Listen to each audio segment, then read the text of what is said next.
Welcome to KDT biology. My self Vikas Kumar, आप लोगों का एजुकेटर एंड मेंटर्स। नीट का प्रिपरेशन कराने का पूरी जिम्मा, बायोलॉजी कंप्लीट कराने का। 12th का रिप्रोडक्शन हम देखते हैं। रिप्रोडक्शन इन ऑर्गेनिज्म में आपने बहुत सारे बेसिक नॉलेज को प्राप्त कर चुका है। बहुत सारे बेसिक नॉलेज को कंप्लीट करने के बाद आप टाइप्स ऑफ रिप्रोडक्शन पढ़ रहे थे, जिसमें असेक्सुअल रिप्रोडक्शन का पूरी भरमार लेक्चर थी। पूरी एक ठोस सॉलिड लेक्चर बना हुआ था असेक्सुअल रिप्रोडक्शन का, जिसमें आपने पार्ट वाइज करके असेक्सुअल रिप्रोडक्शन को कंप्लीट किया, असेक्सुअल रिप्रोडक्शन के फॉर्मेट को भी कंप्लीट किया। अब मैं एक नए एनर्जी के साथ एक नए लेक्चर में आपको मिल रहा हूं। किसके साथ? सेक्सुअल रिप्रोडक्शन के साथ। अब सेक्सुअल रिप्रोडक्शन के बारे में हम कंप्लीट नॉलेज यहां पे लेंगे कि सेक्सुअल रिप्रोडक्शन क्या होता है और कैसे होता है। ठीक है, सेक्सुअल रिप्रोडक्शन आप यहाँ पे डेफिनेशन देखोगे सेक्सुअल रिप्रोडक्शन का।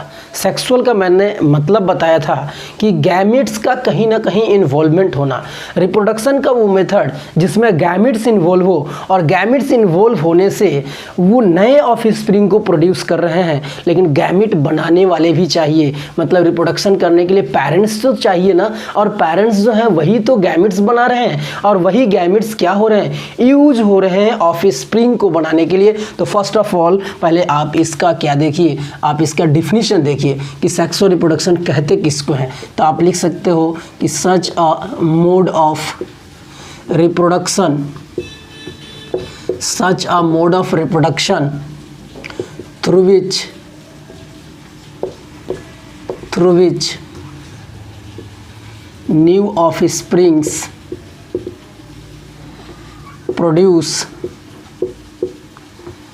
produce with the involvement of gametes either by single or double parents। Single भी पेरेंट्स हो सकते हैं, डबल भी पेरेंट्स हो सकते हैं। Is non asexual reproduction, और इसको हम कहते हैं सेक्सुअल रिप्रोडक्शन। बच्चों ध्यान से सुनो, मैंने यहाँ पे बोला कि रिप्रोडक्शन का एक ऐसा प्रोसेस जिसके द्वारा क्या नए ऑफस्प्रिंग प्रोड्यूस किए जा सकते हैं। किसके involvement? With the involvement of किसके? गैमेट्स के। और किसके द्वारा? आइदर बाई सिंगल और डबल पेरेंट्स। इसका मतलब ये सारा चीज़ एक रिप्रोडक्शन के कैरेक्टर, एक सेक्सुअल रिप्रोडक्शन के कैरेक्टर में भी आप इंक्लूड कर सकते हो। जस्ट अभी कैरेक्टर्स ऑफ सेक्सुअल रिप्रोडक्शन की बात करेंगे तो ये सारा चीज आ जाएगा कि क्या क्या होनी चाहिए। अगर एक सेक्सुअल रिप्रोडक्शन होना है तो एक मिनिमम रिक्वायरमेंट क्या होना चाहिए, और उस सेक्सुअल रिप्रोडक्शन से क्या क्या एक मिनिमम वैल्यू दिखता है आपको, क्या क्या नजर आता है, थिंग्स क्या क्या ऑब्जेक्ट्स नजर आते हैं, उन्हीं चीजों को हम कैरेक्टर्स में इंक्लूड कर लेते हैं और हम बना देते हैं कैरेक्टर्स ऑफ सेक्सुअल रिप्रोडक्शन। तो सेक्सुअल रिप्रोडक्शन का आपने डेफिनेशन देखा, और इसके साथ आप it is also called amphimixis. इसलिए कह रहे हैं एम्फीमिक्सिस, कहने का मतलब हो गया एम्फी मतलब बोथ, मतलब कि दो गैमेट्स का मिलन हो रहा है और उससे नए ऑफस्प्रिंग बन रहे हैं बच्चों, इसलिए इसको हम एम्फीमिक्सिस कहते हैं। और याद रखना, प्लांट के अंदर ये कहीं ना कहीं सेक्सुअल रिप्रोडक्शन सीड के फॉर्मेशन का रिजल्ट होता है। सेक्सुअल रिप्रोडक्शन होने से प्लांट में कहीं ना कहीं सीड्स का फॉर्मेशन होता है। ये प्लांट की बात करेंगे। अभी अगर हम देखते हैं एग्जाम्पल की बात करते हैं, तो ये एग्जाम्पल जो होता है मोस्टली हायर लिविंग ऑर्गेनिज्म, जो भी हायर लिविंग ऑर्गेनिज्म होते हैं, ये हायर लिविंग ऑर्गेनिज्म जो भी होते हैं वो सारे के सारे शो करते हैं। जैसा कि अगर बात किया जाए प्लांट्स की, अगर प्लांट्स की बात किया जाए तो प्लांट्स में एग्जाम्पल एंजियोस्पर्म्स हो जाएगा। क्या हो जाएगा? एंजियोस्पर्म्स हो जाएगा। अगर एनिमल्स की बात किया जाए तो एनिमल्स में मोस्टली डेवलप एनिमल्स होते हैं। जैसे एनिमल्स हाइड्रा भी है, लेकिन हाइड्रा असेक्सुअल रिप्रोडक्शन शो करता है। तो एनिमल्स की बात किया जाए तो इसके एग्जाम्पल में एनिमल्स में देखा जाए तो बर्ड्स हो जाते हैं, ठीक है, फिशेस भी हैं कुछ सेक्सुअल रिप्रोडक्शन करने वाले। अगर बात किया जाए तो मोस्टली जो होते हैं वो मोस्टली मैमल्स होते हैं। कौन से होते हैं? मोस्टली मैमल्स होते हैं। ये रिप्रोडक्शन जो है ये 100% एनिमल के अंदर वो सेक्सुअल रिप्रोडक्शन करते हैं। ठीक है, ये बात किया जाए। और भी एग्जाम्पल हो सकते हैं, ऐसा कुछ नहीं, जो आ रहा है फ्लो में मैंने आपको बता दिया, आप थ्रोली देख सकते हो एनसीईआरटी के अंदर कि बहुत सारे और भी एनिमल किंगडम मैं पढ़ाऊंगा क्लास 11th में। एनिमल किंगडम को हमने 11 फाइलम में बांट रखा है, उस 11 फाइलम के अनुसार जब हम पढ़ेंगे तो सब आपको दिखेगा, लेकिन कुछ इस तरह से आपको दिखेगा जिसमें सेक्सुअल रिप्रोडक्शन हो रहा होता है और प्लांट्स के अंदर भी आपको देखने को मिलेगा। अगर कैरेक्टर्स की बात किया जाए तो मैं कुछ कैरेक्टर भी डिस्क्राइब कर सकता हूँ कि कैरेक्टर्स कैसे कैसे होते हैं सेक्सुअल रिप्रोडक्शन के। अब बच्चों हम कैरेक्टर्स के बारे में देखते हैं कि कैरेक्टर्स जो हैं वो लिविंग और सेक्सुअल रिप्रोडक्शन के कैरेक्टर्स कैसे कैसे हैं। मैंने आपको डिफिनेशन से अंडरलाइन करके बताया था कि इन्हीं सब चीज़ को हम लोग कैरेक्टर में इंक्लूड कर सकते हैं। तो आओ हम कैरेक्टर की बात करते हैं कि कैरेक्टर्स कौन कौन से होते हैं, जो सेक्सुअल रिप्रोडक्शन है उसका क्या क्या कैरेक्टर हो सकता है। तो पहला कैरेक्टर की हम बात करते हैं यहाँ पे। सबसे पहले कैरेक्टर ये होता है कि सेक्सुअल रिप्रोडक्शन में गैमेट्स इन्वॉल्व होते हैं। तो पहला लिखते हैं कि gametes are involved, gametes are involved. दूसरी बात करें तो इसमें मे बी सिंगल और double parent, may be single और डबल पेरेंट, ये सिंगल भी पेरेंट हो सकता है और डबल पेरेंट भी इन्वॉल्व हो सकते हैं। मे बी सिंगल और डबल पेरेंट इन्वॉल्व। अगर तीसरा बात किया जाए सेक्सुअल रिप्रोडक्शन का, ये एक तरह का इसमें गैमेट का इन्वॉल्वमेंट तो होता ही है, गैमेट का फ्यूज़न भी होता है। मतलब अगर बात किया जाए तो fertilization takes place, fertilization takes place, इसमें फर्टिलाइजेशन भी होते हैं, फर्टिलाइजेशन टेक्स प्लेस। अगर चौथी बात किया जाए तो ये सेक्सुअल रिप्रोडक्शन जो है एक तरह का कॉम्प्लेक्स प्रोसेस है। क्या है? Complex process, complex and slow process. ये कॉम्प्लेक्स भी है और स्लो भी है। कॉम्प्लेक्स होने की वजह से ये एनर्जी कंज्यूमिंग प्रोसेस है, ये एक तरह का एनर्जी कंज्यूमिंग प्रोसेस भी है, इसमें एनर्जी काफ़ी लग जाता है। और अगर नेक्स्ट की बात करें तो ये कॉम्प्लेक्स होने के कारण, इसमें फर्टिलाइजेशन होने के कारण ऑफ स्प्रिंग में वेरिएशन काउज होते हैं। तो मे काउज, ये मे काउज क्या? Cause variation. ये क्या कर सकता है? काउज वेरिएशन एंड इवोल्यूशन, ये इवोल्यूशन भी काउज करता है और वेरिएशन भी काउज करता है।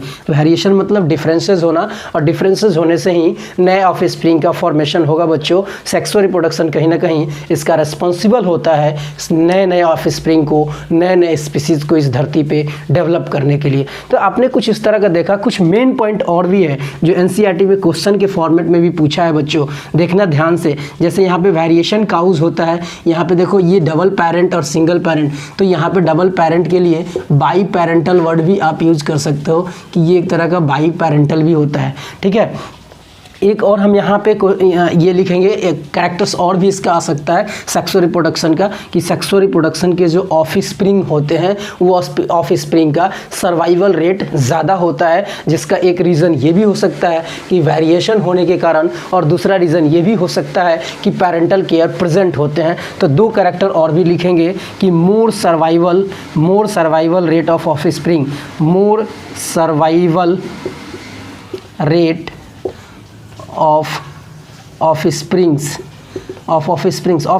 के सर्वाइवल रेट ज़्यादा होते हैं। और एक मोर पेरेंटल केयर किसके कंपैरिजन में? और सेक्सुअल रिप्रोडक्शन के कंपैरिजन में मोर पेरेंटल केयर यहाँ पे प्रेजेंट होते हैं। बच्चों कुछ कैरेक्टर है, आप इन कैरेक्टर को ज़रूर लिखोगे। ये कैरेक्टर्स हैं सेक्सुअल रिप्रोडक्शन के, आप 100% लिखने की कोशिश करोगे अगर ये कैरेक्टर रहेगा। अब ये याद कैसे हो, ये भी अगर बातें करना चाहते हो तो मैं डिफिनीशन आपको बता रखा है, आप डिफिनीशन को एक बार लर्न करो। देखो डिफिनीशन से ये पॉइंट मिलेगा, डिफिनीशन से ये पॉइंट मिलेगा, डिफिनीशन से ये पॉइंट मिलेगा। आपको ये देखने से लगेगा कि हायर में है तो कॉम्प्लेक्शन स्लो होगा, कॉम्प्लेक्स होने के कारण एनर्जी होगा। और इसके साथ साथ अगर इसको पॉइंट को देखें तो ये पॉइंट हमको मिलेगा, और इसको पॉइंट देखें तो ये पॉइंट हमको मिलेगा। इसके साथ साथ आप इसको फील करोगे कि हमारे बच्चे और जो असेक्सुअल रिप्रोडक्शन के प्रोड्यूस होने वाले ऑफ स्प्रिंग, जिंदा रहने की कैपेसिटी देखा जाए, जिंदा रहने की रेट देखा जाए तो उनमें कम होता है, हम लोग में ज़्यादा होता है, क्योंकि हम लोग पेरेंटल केयर करते हैं, वहाँ पे पेरेंटल केयर नहीं होता है। तो ये sexual reproduction and sexual reproduction के कैरेक्टर्स थे। अब हम सेक्सुअल रिप्रोडक्शन के कॉम्प्लेक्स प्रोसेस होने के कारण इनके पूरे स्टेप्स के बारे में पढ़ते हैं कि क्या क्या स्टेप्स होते हैं। अब स्टेप्स के अंदर ही आपको कुछ इस तरह का प्रोसेस मिलेगा। गैमिट्स के बारे में भी हम पढ़ेंगे, ठीक है। नेक्स्ट हम देखते हैं इसी के अंदर कि कैरेक्टर्स के बाद हम स्टेप्स कैसे कंप्लीट करें सेक्सुअल रिप्रोडक्शन का। आओ बच्चों, हम स्टेप्स ऑफ सेक्सुअल रिप्रोडक्शन के बारे में बात करते हैं कि कौन कौन से स्टेप्स हैं सेक्सुअल रिप्रोडक्शन के। आओ यहाँ पे देखते हैं steps of sexual reproduction. Sexual reproduction बच्चों एक कम्प्लेक्स प्रोसेस है, तो ये स्टेप्स में कंप्लीट होता है। और इसके अगर बात किया जाए तो 3 स्टेप्स होते हैं। कितने स्टेप्स होते हैं? 3 स्टेप्स होते हैं जो मेन होते हैं या मेजर होते हैं, ठीक है। मैं इंडिविजुअली नहीं बात कर रहा हूँ, मैं कलेक्टिवली प्लांट्स एनिमल्स दोनों को देखते हुए बात कर रहा हूँ कि अगर सेक्सुअल रिप्रोडक्शन को कंप्लीट करना है तो 3 मेजर और 3 मेन स्टेप्स को कंप्लीट करना होगा। पहला स्टेप्स का नाम होगा pre fertilization steps. Pre fertilization steps. अब बच्चों ये भी देख लो कि स्टेप्स ऑफ सेक्सुअल रिप्रोडक्शन को इवेंट्स ऑफ सेक्सुअल रिप्रोडक्शन भी लोग कहते हैं। इसको इवेंट्स ऑफ सेक्सुअल रिप्रोडक्शन भी लोग कहते हैं, तो आप ये भी याद रख सकते हो। तो पहला इवेंट्स है प्री फर्टिलाइजेशन इवेंट्स, और दूसरे इवेंट्स की बात किया जाए तो फर्टिलाइजेशन इवेंट्स है जो कि मेन और इम्पॉर्टेंट है। इसी के आसपास ये तीनों बात करते हैं। और चौथे बात किया जाए तो पोस्ट फर्टिलाइजेशन स्टेप है। बच्चों याद रखना, ये पहला टॉपिक है, ये हमारा बेसिक टॉपिक है। इसमें टर्म्स के बारे में समझना है। पूरा डिटेल स्टडी करने के लिए हमारे पास 2 चैप्टर रिमेनिंग है, sexual reproduction in flowering plant and sexual reproduction in human beings. हम जितना भी इस टॉपिक में टर्म्स पढ़ेंगे इस सब का यूज़ हमको 2nd और 3rd चैप्टर में मिलने वाला है, और सबके बारे में डीप स्टडी हम करने वाले हैं। इसलिए यहाँ पे मैं थोड़ा थोड़ा फोकस करता हुआ चल रहा हूँ कि इस टॉपिक के अंदर आपको पढ़ना क्या क्या है, और उसका एक बेसिक सा थीम और एक बेसिक सा नॉलेज क्या हो सकता है, एक बेसिक सा मीनिंग क्या हो सकता है, इसके बारे में डिस्कस कर रहा हूँ बच्चों। आओ, प्री फर्टिलाइजेशन मतलब फर्टिलाइजेशन से पहले फर्टिलाइजेशन को ही डिस्कस कर लो। फर्टिलाइजेशन का मतलब हो गया कि fusion of gametes. Fusion of gametes, gametes के मिलना को फ्यूज़न कहते हैं। गैमिट्स का फ्यूज़न जो है वो फर्टिलाइजेशन है। गैमिट फ्यूज तब होगा बच्चों जब गैमिट्स बनेगा। इसका मतलब यहाँ पे क्या हुआ? सिंथेसिस या फॉर्मेशन ऑफ गैमिट।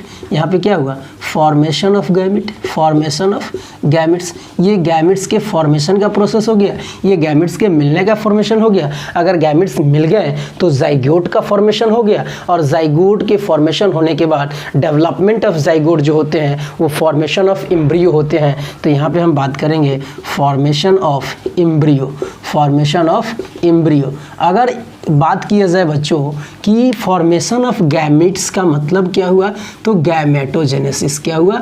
गैमेटोजेनेसिस। अगर बात किया जाए फॉर्मेशन ऑफ एम्ब्रियो का मतलब तो एम्ब्रियोजेनेसिस, एम्ब्रियोजेनेसिस। अगर बात किया जाए कि फ्यूजन ऑफ गैमेट तो फ्यूजन ऑफ गैमेट खुद एक फर्टिलाइजेशन है। इसका मतलब कि इसका डिफिनेशन आपको मिल गया होगा। फर्टिलाइजेशन का मतलब फ्यूजन ऑफ गैमेट। गैमेट कैसे? गैमेट मेल और फीमेल दो ही तो हैं। फीमेल गैमेट फ्यूज करके क्या करेगा? मेल गैमेट फ्यूज करके क्या करेगा? कोई फायदा नहीं है। तो male gamete and female gamete दोनों फ्यूज होंगे। लेकिन अब इन दोनों की बात अगर आप ये कर सकते हो, शेप की बेसिस पे बात कर सकते हो कि आखिर ये फर्टिलाइजेशन जो है जिसमें गैमेट दोनों जो फ्यूज कर रहे हैं वो गैमेट किस तरह के हैं। तो गैमेट किस तरह के हो सकते हैं? सेम शेप के भी हो सकते हैं और डिफरेंट शेप के भी हो सकते हैं। तो फ्यूजन ऑफ गैमेट्स की अगर बात किया जाए तो ये 2 तरह के होते हैं, एक आइसोगैमेट होता है और एक एन आइसोगैमिट होता है। एक एन आइसोगैमिट होता है या एन आइसोगैमी कह लो, एन आइसोगैमी और ये आइसोगैमी और N isogamy.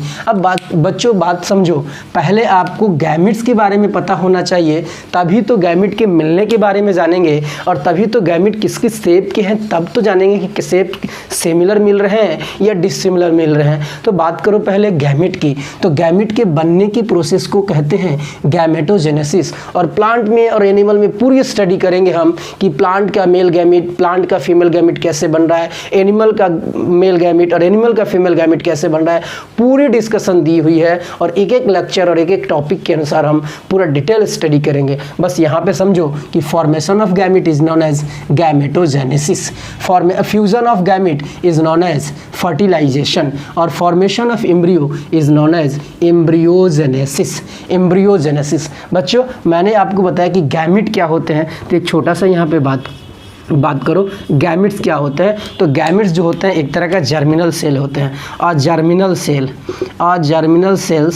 Cell having capacity to divide and develop germinal layer for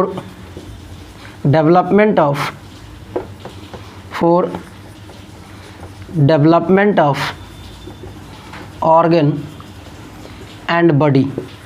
कह रहा है कि गैमिट वो चीज़ है, ये वो जर्मिनल लेयर है या वो जर्मिनल सेल है जो अपने आप को डिवाइड करके जर्मिनल लेयर बनाता है, किसके लिए, ऑर्गन्स के डेवलपमेंट के लिए और बॉडी के डेवलपमेंट के लिए। तो गैमिट एक तरह का क्या है बच्चों, सेल है, लेकिन किस तरह का, जर्मिनल सेल। जर्मिनल सेल का मतलब जिसके पास डिवाइड करके, जिसके पास डिवीज़न करके जर्मिनल लेयर बनाने की कैपेसिटी हो। बच्चों यहाँ पे जर्मिनल लेयर ये है। जर्मिनल लेयर जो होते हैं वो मानो क्या, 3 तरह के होते हैं जर्मिनल लेयर। अगर पहली बात किया जाए तो एक्टोडर्म जर्मिनल लेयर होते हैं और दूसरी बात किया जाए तो एंडोडर्म जर्मिनल लेयर होते हैं, और तीसरी बात किया जाए तो मेसोडर्म जर्मिनल लेयर होते हैं। मतलब अगर बात करूं मैं, यहाँ पे देखना, फोकस करना, यहाँ पे देखो, एक ये हम कैविटी ले रहे हैं, ये देखो ये कैविटी है, ठीक है। इसके बाहर ये बात करूँ तो एक लेयर, ठीक है, एक लेयर, ठीक है।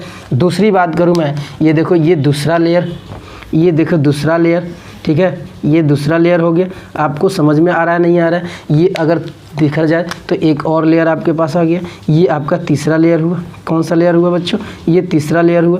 तो आप देख लो 3 लेयर आपके पास मिल गया।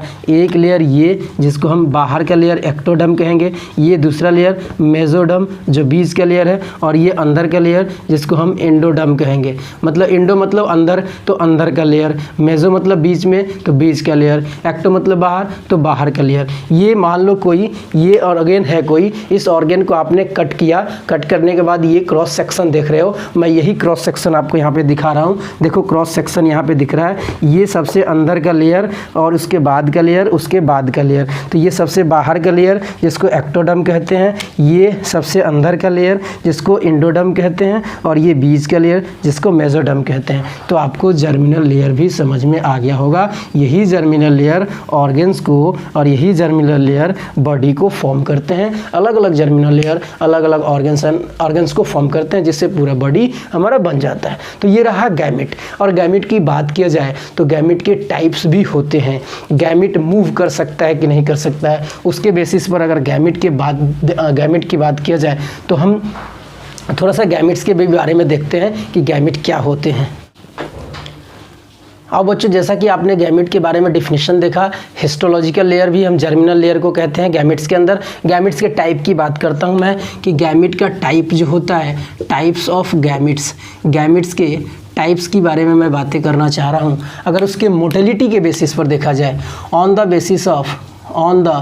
बेसिस ऑफ मोटिलिटी, अगर उसकी मोटिलिटी कैपेसिटी पर देखा जाए तो मोटिलिटी के बेसिस पर 2 तरीके का होता है। एक मोटाइल होता है और दूसरा नॉन मोटाइल होता है। मोटाइल का मतलब होता है जो मूव कर सके, जो मूव कर सकते हैं, कैन मूव, जो मूव कर सके, और जो कैन नॉट मूव, जो मूव नहीं कर सके। एग्जाम्पल में अगर देखा जाए तो यहाँ पे ह्यूमन बींग्स का मेल गैमिट या स्पर्म देख लिया जाए। ये स्पर्म्स जो होता है ये होता है, एग्जाम्पल यहाँ पे देखा जाए तो ओवम होता है ह्यूमन बींग्स का, ठीक है। दूसरी बात किया जाए अगर टाइप्स की, तो on the basis of shape, अगर शेप की बात किया जाए तो उसके बेसिस पर भी 2 तरह के होते हैं। एक आइसोगैमिट होते हैं और दूसरा आपको एन आइसोगैमिट मिलते हैं, आइसोगैमिट एंड एन आइसोगैमिट, ठीक है। आइसोगैमिट का मतलब सेम शेप, आइसोगैमिट मतलब सेम शेप, और एन आइसोगैमी का मतलब हो गया डिफरेंट शेप, डिफरेंट शेप। अगर डिफरेंट शेप की बात किया जाए, डिफरेंट शेप की बात किया जाए, एग्जाम्पल में आप स्पर्म एंड ओवम देख सकते हैं, स्पर्म एंड ओवम देख सकते हैं। स्पर्म का शेप अलग होता है, ओवम का शेप अलग होता है। इसकी बात किया जाए तो आपको बहुत सारे क्लेमाइडोमोनास का भी देख सकते हैं, क्लेमाइडोमोनास मोनास, इसके भी गैमेट आपको मिल जाएंगे देखने को। बातें करेंगे कि गैमेट्स के बारे में कंप्लीट यहाँ पे होता है, फर्टिलाइजेशन भी बताया, एम्ब्रियो का फॉर्मेशन, एम्ब्रियोजेनेसिस भी बताया, सेक्सुअल रिप्रोडक्शन कहीं ना कहीं यहाँ पे स्टेप्स और उसके कंप्लीट होते हैं कुछ डेफिनेशंस। तो अब हम बातें करेंगे कि आखिर ये जो स्टेप्स के अंदर गैमेट के बारे में जो आपने पूरा पढ़ा, उस गैमेट के बाद हम फर्टिलाइजेशन के इस स्टेप्स को समझते हैं। फर्टिलाइजेशन अगर सेम टाइप के गैमेट का हो तो आइसोगैमी, डिफरेंट टाइप के हो तो एन आइसोगैमी, ये हुआ, ठीक है। फर्टिलाइजेशन की पूरी स्टडी हम अलग अलग, सेल्फ फर्टिलाइजेशन भी होता है, क्रॉस फर्टिलाइजेशन भी होता है, जो आगे चल के पढ़ेंगे पॉलिनेशन के अंदर, सेल्फ पॉलिनेशन और क्रॉस पॉलिनेशन। इंटरनल फर्टिलाइजेशन होता है और एक्सटर्नल फर्टिलाइजेशन होता है। तो विशेष फॉर्म में हम फर्टिलाइजेशन एक एक करके पढ़ेंगे, तब हम पढ़ेंगे। अभी तक टर्मिनोलॉजी के हिसाब से, इस चैप्टर के हिसाब से बेसिक नॉलेज यहाँ तक था जो मैंने आपको कंप्लीट किया। एक लेक्चर और बाकी है जिसमें हम कुछ छोटे छोटे पॉइंट्स को डिस्कस करेंगे। Okay, thank you.